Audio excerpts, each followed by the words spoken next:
Hello, my name is Josh Carpenter. I'm with Team 28 Proximity Sensing in a Post-COVID World, and I'd like to discuss with you a technical issue that I encountered during my front-end development of the ATM interface as part of the project. I initially implemented the interface to use GUI buttons that you would actually click on the screen to navigate through the menus. Now this semester, I'm looking to refactor that to utilize keyboard listeners, which are essentially placeholders for the gesture listeners that will follow. When I initially implemented the keyboard listeners, I placed them at the top of all the methods throughout the ATM class.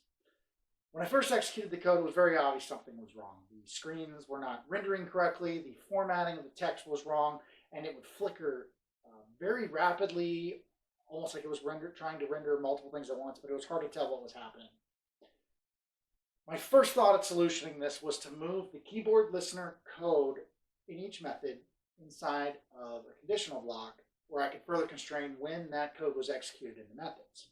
That did help slightly at first, but it degraded rather quickly as I navigated through the menus, and it would get right back to where it was that I previously described. After some more triaging, I discovered what was actually happening is every time that this keyboard listener code was being reached in each of the methods as you navigated, it was spinning up a new thread. So towards the end of navigating through the menus, I might have 10 threads running that are all listening to the keyboard, that once they detect a keyboard press, they're all trying to change the same component at the same time in a different way. And that's obviously not going to work. So what ended up being the solution for me is stripping all of those methods of the keyboard listeners, putting one at the top that would be created at the beginning when the application was first ran.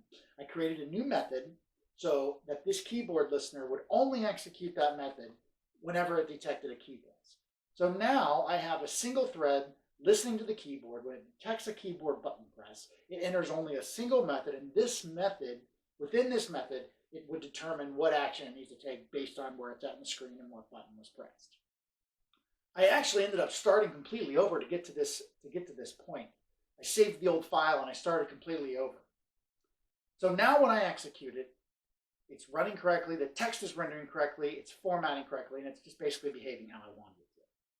Looking back, if I were to encounter a situation like this again, I would definitely research up front exactly what I need to do, more about the framework I'm working with, and also look for some good examples potentially for what I'm exactly working on.